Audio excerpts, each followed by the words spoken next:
Yon, what's up mga kalaro? Welcome to another vlog na naman.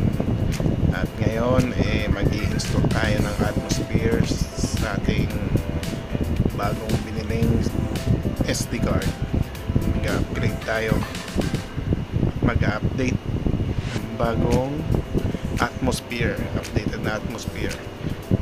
Ito nga pala ang ating biniling 512 GB na SD card at kailangan natin ng card reader. So syempre guys, kailangan natin ng original na SD card. Kailangan original siya kasi mag-e-error siya pag hindi original ang ating SD card. Tsaka kailangan din natin ng itong card reader natin, kailangan original din to. Kahit yung card reader, kahit hindi naman yung ganun ka original, pero magandang klase yung card reader natin. So yan, ito yung card reader natin nga pala. Yan, kahit hindi siya magandang klase, basta kahit hindi siya original, basta magandang klaseng card reader. Kasi kung original nga ang SD card mo at yung card reader mo naman medyo supply, magkaka-error pa rin yung gagawin natin. So yan, simulan na natin. Patayin muna natin itong ating switch, itong isa nating tanggalin natin itong ating isang SD card. Yan, patayin muna natin. Turn off, siguraduhin lang natin turn off bago natin tanggalin ang ating SD card. So ito nga pala yung aking SD card na 256. Yan, pagka na-installan na natin yung isa, yung 512 natin ang atmosphere, pwede natin pagpalit-palitin yan yung SD card natin kung gusto na. So ngayon, i-choke-chock na natin itong 512 na SD card natin sa ating card reader. Yan, i-choke-chock na natin. Saksak na natin. Yan, tapos sasaksak natin sa PC para kapihan ng atmosphere. Yan. So yun guys, nandito na tayo sa ating computer at tingnan natin ang ating SD card sa yan, ito yung SD card natin. Yan siya. Patay. Yan, blanco pa siya. So magkakopy tayo ng atmosphere. Yan, saan na ba? Dito sa hats na folder, dinownload ko na to. Ito yung latest. Sabay copy lang natin lahat to. Yan, copy natin. Copy. Punta tayo doon sa ating SD card. Ayan, paste natin dito. Paste.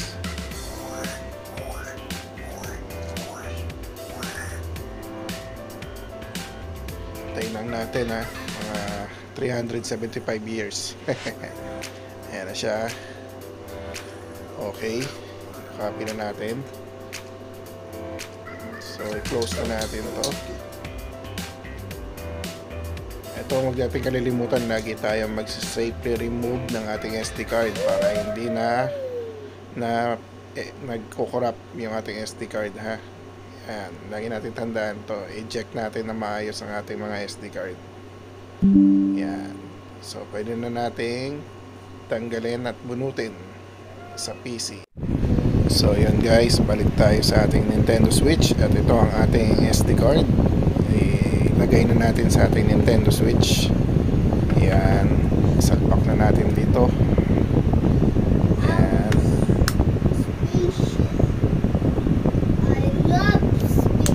Yan natin. So yan, buksan natin ang ating Nintendo Switch. Oh, yan. So yan ang makikita nyo na una. So yan, isi-set yung date, yung etc. Basta pwede naman yan hindi mo nagalawin. Nasa inyo kung gusto nyo nang baguhin, pero ako hindi muna. Yan, okay lang natin. So nandito na tayo sa Hecate menu. Payloads muna tayo, lockpick. So yan, check na natin ang ating SD card. So wala namang error. Yan, so volume down lang tayo. Volume down na natin hanggang makarating sa reboot to Hecate. Yan, tas power, pinag natin yung power. babalik lang tayo sa menu yan. Hecate menu. Yan. Balik tayo. So, susubukan na natin ngayon mag-partition ng SD card or mag-format ng SD card. So, punta muna tayo sa tools. Ayan, partition SD card. So, ayan. Okay lang natin. So, ayan, dito nyo makikita, ayan, pwede kayo mag-partition dyan kung gusto nyo hati-hatiin yung nyo, SD card, parang sa PC, ganyan. Hinahati natin yung hard disk, diba? So, dito, ganun din yan. So, pwede nyo, nasa inyo kung gusto nyo, pero tayo, hindi muna natin gagawin ngayon yan. Ang gagawin natin ay basic lang muna. So, ayan. Ay, next na natin. Next step. Ayan, pinutin lang yung start lang, pipindutin natin dito. Ayan. So, ayan, magantay lang ng 5 seconds. So, press power to continue.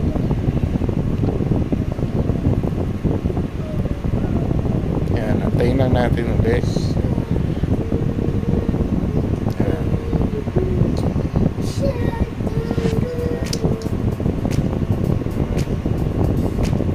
Antayin lang natin.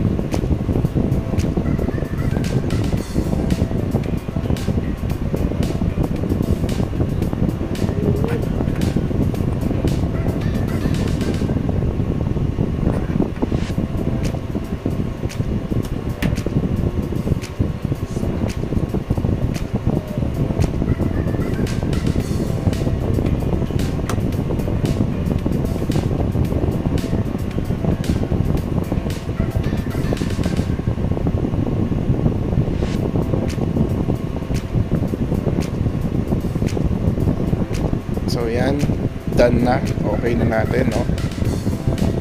Ano ba yan? Pindot ko pa. Ayan, close lang natin to. Close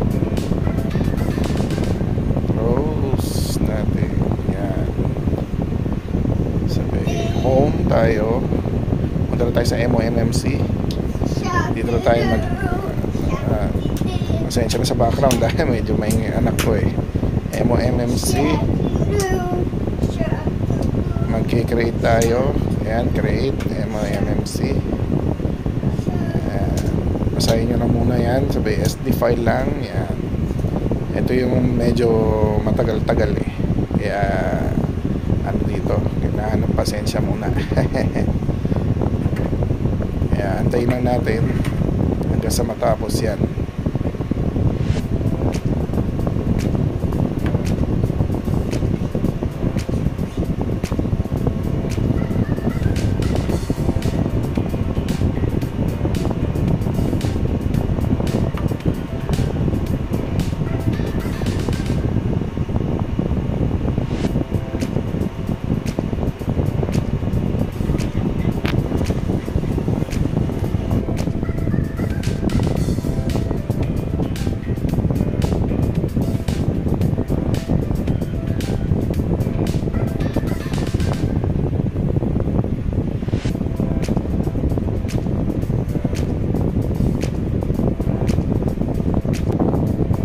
Yun, natapos din after 375 years. So i-close na natin to. Ayan, done. Close lang natin siya. Close. Ayan, so nandito na tayo sa Hecate ulit. Magpe-payloads lang tayo. Lockpick ulit. Same ng kanina. Check lang natin kung may mga nag-error ba sa kanya. So wala naman. Down lang natin ulit, no? Volume down. Reboot to Hecate, power. Yan, balik ulit tayo sa menu. So dito na tayo pupunta sa launch. MOMMC tayo. Yan.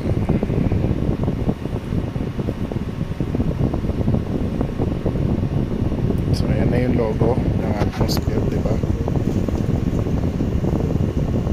Nintendo Switch. Nintendo to yung pink.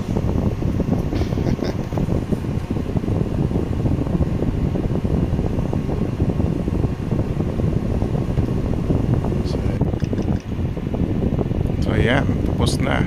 Ganoon lang siya kadali. So ang gagawin naman natin ngayon mag-clean up tayo or mag-cleaning para pag nag-i-install tayo ng mga games, hindi siya nag-error. Kumbaga lilinisin pa natin siya maigi.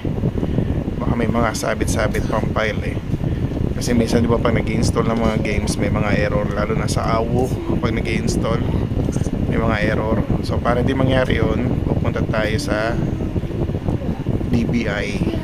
Yan, i-clean up tayo, punta tayo sa tools, clean up natin to. Yan, clean up files, clean up or pan files. Yan, return, sabay delete parental controls. Yan, return lang B, delete user, gawa na lang tayo ng bagong user ulit. Yan. So yan, ganoon lang. So yan, malinis na talaga siya. So yan, okay, sana nagustuhan nyo ang ating wala na namang kakwenta-kwentang vlog. Sana may natutunan kayo. Hanggang dito na lang ang ating video for today. Bye!